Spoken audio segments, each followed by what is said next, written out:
Today I'm going to teach you something that I think is going to help you overcome any obstacle you have. The number one thing in our way is fear. So today I'm going to show you how to overcome your fear, how to embrace change, and how to go to the next level. Everyone says, Marcel, how do I go to the next level? You overcome your fucking fear. Fear is what gets in the way, and this is why someone isn't where they want to be. So I'm going to give you a quick story, a difference, a kind of way to look at things. Someone can look at their life in a decade, and we all expect that in 10 years from now, we'll hopefully be where we want to be. We expect that in 5, 10 years, things would have worked themselves out. The business is doing better than ever. You're happier than ever. You're healthier than ever. We all have that expectation that in 10 years, everything is fine. And 10 years later, you look at your life, and it's not very different. Why does this happen to people? And why does this happen to the majority of people? This happens because most people live by a principle. And the principle is that they rather be comfortable than face their fear. But the entire call today is going to be based on a different principle. My dad told me this when I was younger, and it's been embedded in my brain, and I'd like to share it with you. My dad always says, a moment of uncomfort will save you a lifetime of uncomfort. A moment of uncomfort will save you a lifetime of uncomfort. Now, what does he mean by this?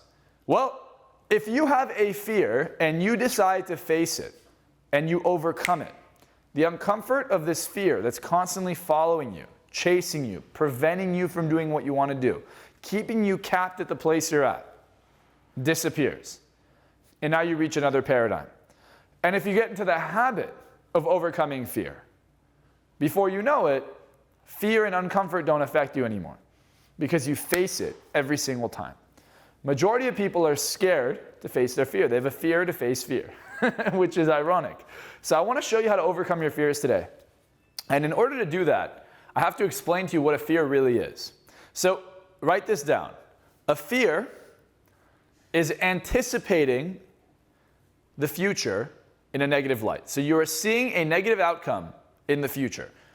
If I said, hey guys, let's go watch a movie and there's going to be a shooter that's going to come in and kill a bunch of people, might be one of us, who's going to want to come see a movie with me? Absolutely nobody. Because you're seeing a negative outcome and it creates anxiety, stress, and fear. But if I say, hey, let's go watch a movie and everything's great, different mentality. But because I said the thing first, the fear first, and now I say, let's go watch a movie, you're less likely to want to watch the movie with me. This is how fears work. Every time we feel a fear, it actually inhibits us later on. Because if I feel fear, let's say about, I feel a fear regarding success, something about success, whether I'll get rejected or whatever. Now, even if I see it a bit differently, because I haven't resolved the fear, I'm still primed to believe that that's scary and now it's uncomfortable. So if you've ever felt a fear about anything in life, the odds are that fear is still going to reside somewhere in your unconscious, holding you back towards the thing you want to do. For instance, if you've ever been hurt by someone, you got heartbroken. Now you have fear towards heartbreak. All of a sudden, you go into this next relationship, even though this person has not shown you any reason to fear them. You have your walls up because you've been primed to be scared of this. You've been primed to be scared of love. And if you're scared of it, you'll never get it. So another principle I'd like you guys to write down today is this. Fear creates fear. Fear creates fear. This is super important. So, let's start with this. All right, so our beliefs control our actions. This is called a self-fulfilling prophecy. Our beliefs control our actions. Our actions control how other people believe or see us. They changes other people's beliefs, which then changes their actions towards us, which then reinforce our beliefs. So, let's say this is a negative belief, okay? My negative belief is that every single person I'll do business with will fuck me over. So I'm going to start talking to them and be like, hey, what are you doing? That's not how you treat, give me the money. What are you doing? Hey, I'm not nice. All of a sudden, that person's not inclined to work with me positively, and they might even build resentment to where they actually want to fuck me over because I pissed them off. Now, they don't like me. They have no regard for my feelings, my well-being, because I've acted like a total idiot. Now their actions towards me reinforce the fact that they're probably going to fuck me over. Let's see this in a relationship. I believe everyone's going to cheat on me. I start acting insecure. I start acting controlling. I start telling someone you can't go out, you can't talk to this person, can't do this. I make them feel trapped. And now, instead of being happy all the time and positive, I'm constantly insecure, holding them down, telling them you can't do this, changes their beliefs about me. Now they're not as attracted to me. They want a way out. They feel stuck. They feel trapped. They end up leaving, and they find any way out, any means, even if it means being with someone else, reinforces my belief that everyone's a cheater. Fears create fear. I believe that I'm going to get in a car accident. I get in the car, now I drive like shit. When you're scared and you do something, you perform like shit. So if you're driving and you're anxious, you're driving like this, your pattern of focus is, oh my God, I'm going to die. You're on the brake, on the gas, on the brake, on the gas, and you actually get into an accident because you're driving like shit. Anytime. Like if you look at the best Formula One drivers, they have no fear. There's a psychology that occurs when you're leading the pack. When you're in the first 2 spots or even 3 spots in a race, you drive significantly faster than you would in the middle or the back of the pack. Reason being, in the middle or the back, the feelings you're feeling are actually those based out of fear. That's why you're not pushing it. When you're in the front and everyone's behind you, there's no fear, there's just absolute focus. You're dialed in. I am getting extremely busy, but I still want to make time for you. If you want to change your life and you've wanted to speak to me or someone from my team to see how we can help you out because you're not sure yet, you're just getting familiar with what I have to offer, go ahead and click that link in the description right now and we will take care of you, help you go to that next level. So book a call with me or someone from my team, do it right now, and I will see you on the other side. Now, when someone gets scared while driving, let's say in Formula One, they crash. That's what happens. So you never want to be in a place where you allow fear to take you over because fear controls focus. And focus, what you focus on long enough, becomes what you create. If I focus on wealth long enough, I'll create wealth. If I focus on problems long enough, I'll create more problems. So far we follow, right? So what is fear? Fear is focusing on the future and seeing something bad happening. Now, there is a difference between fear and why we feel it today versus why we used to feel it. As a matter of fact, I think most people are hyper-reactive to fear, almost to the point where it's disproportionate to what's actually occurring. So what does modern-day fear look like? It looks like you getting yelled at by your boss. It looks like your friends judging you. It looks like you being too insecure to post something on Instagram without fucking face-tuning it or photoshopping it. It looks like you not being ready to launch your business, not asking for more money. Stress, anxiety, insecurity. Insecurity is literally just to suppress fear. That's what modern day fear looks like. If you take us back to when we were in a tribe, why did you have fear? You had fear because you're walking around and you were scared you're gonna die. Someone else is gonna fucking kill you. Someone else is gonna kill your family, your offspring, or your tribe, tribe people, or you're gonna get rejected from the tribe, and therefore you're gonna die. Because now you can't reproduce, you're not gonna be able to mate, you're going to be like completely kicked out, removed, and now you have no resources, and even if you did, you can't reproduce, which is again, a fear. The fear of not being able to spread your genes, and it's the fear of not being able to survive well, right? So we have two primary drivers. Anytime we're at threat of losing these two, we have a fear. So the first one is survival. Second is reproduction. Awesome. That's really, really ugly, but just know that says reproduction. Okay. Survival, reproduction. So everything we do is about surviving and reproducing. Everything. So anytime you feel anxious or a fear, it's because you're compromising your survival in some way, shape, or form, your ability to tap into resources and abundance, or your ability to reproduce. There's something that's hurting your ability to mate. You're less attractive, you're less popular, your social status has gone down, which goes hand in hand with resources as well, right? Anytime we're missing these two things, fear kicks in. Because if I'm gonna die, or I'm not gonna be able to reproduce, fear kicks in, okay? So it's your lucky day. Have you ever wanted to walk into a room and have people break their neck to literally look at you and influence anyone, anywhere, anytime? Well, normally to learn this skill would be impossible. You'd have to go to school for 4 years, get a psych degree, waste your time. Then you'd have to go for another 4 years, get a PhD, waste your time. Then you'd have to gain experience, and eventually, at the age of 70 or 80, have some skill to where you could influence the room. Well, Then I came along and I came out with a program that cost around $997. Then I discounted it to $297, and I just discounted it again to $49. So click the link in the description, get Invisible Influence, and I'll show you how to change other people's mindsets, your life, and everything around you. A primal fear was a saber-toothed tiger walking by me, and now I feel stressed and anxious. The tiger disappears, so does my fear. You're not going to sit there and think about tigers 24/7. Today, the things that stress us out, the tiger, are social things. Things about status, things about how you look, how many followers you have, a lawsuit. Bullshit like this will cause you massive amounts of stress and fear.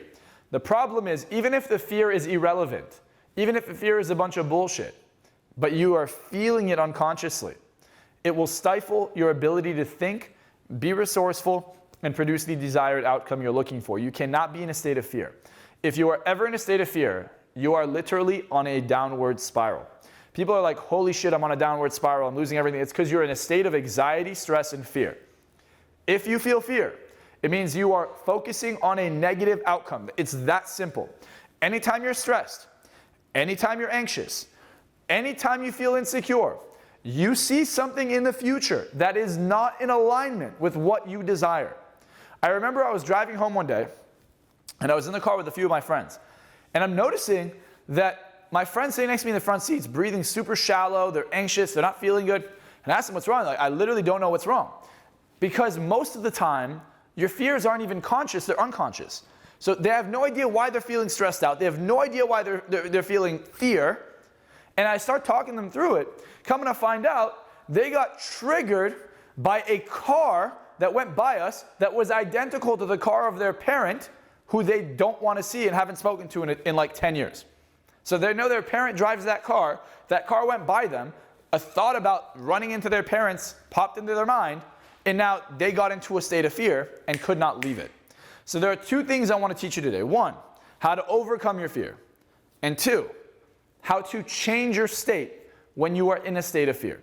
How to control your feelings so you're not in that place. So there's a couple things to note here. One, if you want your goals, like let's briefly think about our goals, and you're not at your goals, like you're actually not there, it means that there is some fear in between you and your goal. So if this is my goal, and this is where I'm at, there is a fear, or a few fears, that are in the way. The question is, what's the fear look like? And how do I identify it? Here's what fear looks like. I want to make more money, but I know if I make more money, I'm going to have to pay taxes. I know I want a relationship, but I'm scared if I get into a relationship, I'm not going to have the freedom I want. I'm not going to be able to date around. I'm not going to be able to find the right partner. I might feel like I'm settling. I know that if I go to the gym, I'm going to be sore and it's going to hurt. Fear comes from physical pain, anything I associate something negative to, or emotional pain. Emotional pain is literally me saying, I'm not gaining status and I am not actually surviving. Now here's the funny thing. What determines that?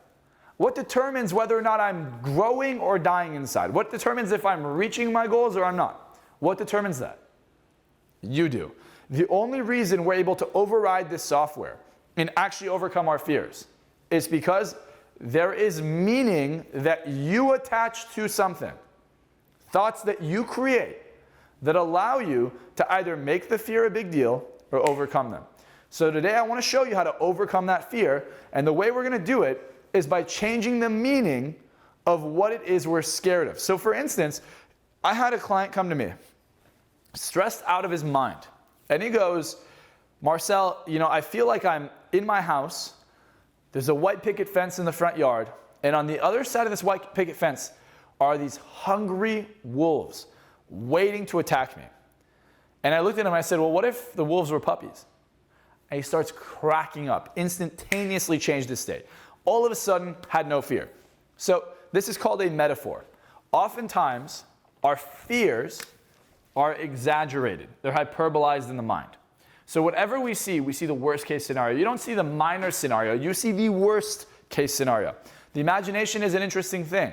And it's never showing you a small example like, oh, you know, like I might get a little bit fucked. No, you're seeing yourself get screwed in every area and your life is ruined. That's what we see. And that's when fear kicks in.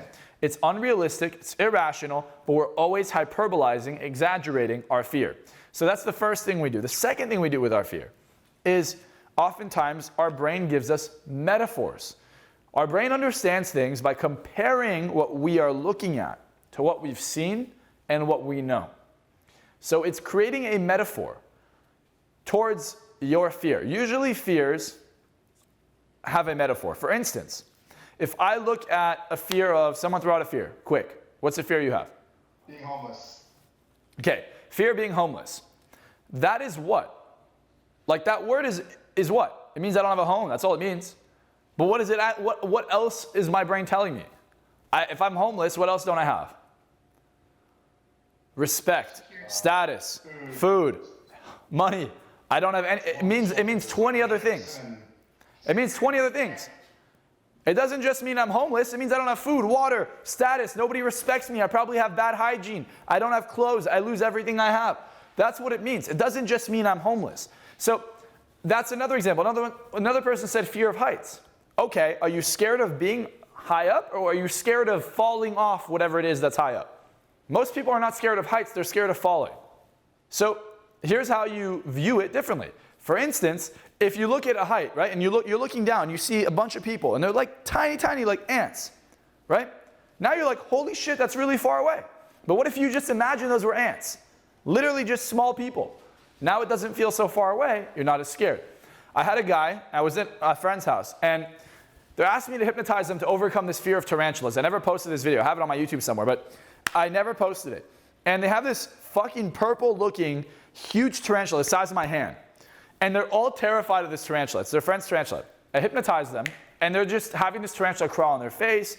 And there's this one guy who was filming it, and he's the most mortified. I walk up to him, and I'm like, hey, bro, don't worry about it. I just hypnotized him. Like, I did a handshake interrupt, hypnotized him. And then I told him he's not scared of tarantulas. I also told him he's not scared of heights. The guy wouldn't even go on the balcony. This guy's like a scaredy cat. He's like playing with the tarantula. Like, look how cute it is. He's changed the meaning from a scary spider to look how cute this thing is. It has really cute eyes. Then he's going out to the balcony. We're holding him because he's like leaning over it. We're actually scared he's going to fucking fall off. It is that quick. You can change fear that quick if you change one thing.